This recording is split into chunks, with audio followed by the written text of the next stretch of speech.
Turpmāk Salacgrīvas bērnu dārza, vidusskolu un sporta kompleksu sildīs jūra. Šī ir vienīgā pilsēta Latvijā, kur realizēts vērienīgs projekts un kā alternatīvās enerģijas veids tiks izmantots jūras siltums.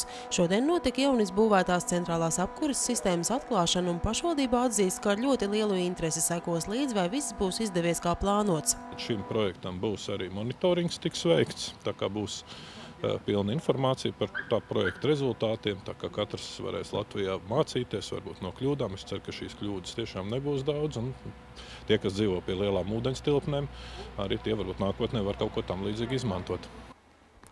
Šobrīd Salacgrīvā jūras krastā pie Zvejnieku parka gandrīz nekas vairs neliecina, ka vasarā šeit notiek intensīvi siltumsūkņu uzstādīšanas darbi.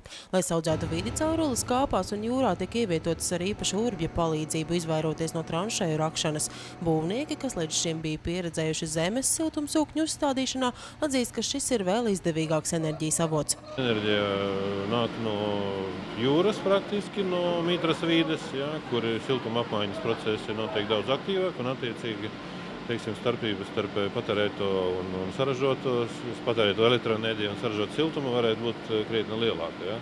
Cauruļu tīkls jūrā ir vairāk nekā 5 kilometrus garš. No tā 300 metru attālumā blakus vecajai dīzeļa katlu mājai uzbūvēta siltumsūkņu stacija ar Francijā pēc pasūtījuma ražotām iekārtām. Vairāk nekā 900 000 eiro projektam deva Norvēģijas valdības finanšu instruments. Pašvaldība piedalījās ar 163 000 eiro. Tiek lēsts, ka gada laikā jūras siltuma izmantošana ļaus ietaupīt līdz 25 000 latu. Ja mūsu valsts vēl pieņem šādiem alternatīviem enerģijas iegūs veidiem kādu subsīdiju, ja nodokļu atlaides, vai ne, tad varbūt, ka tas būtu vēl lielāks efekts. Bet mēs plānojam, ka tas varētu būt 20–25 000, un faktiski mūsu investētie līdzekļi no pašvaldības tieši mēs plānojam 4,5–5 gados atmaksāsies.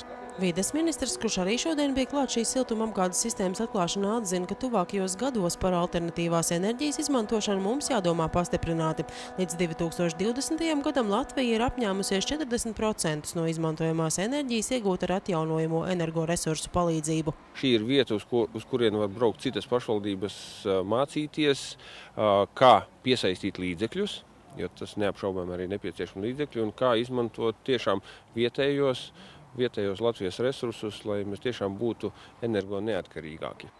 Lai to veicinātu, no nākamā gada vides ministrija veiks vairākus atbalsta pasākumus. Mēs plānojam atvērt nākamajā gadā programmu par 27 miljoniem atbalstu, lai attīstītu šādus un līdzīgus projektus visā valsts teritorijā, kas būs ļoti nopietns atbalsts gan pašvaldībām, gan uzņēmējiem, lai tiešām pārietu uz atjaunojumu energoresursu izmantošanu.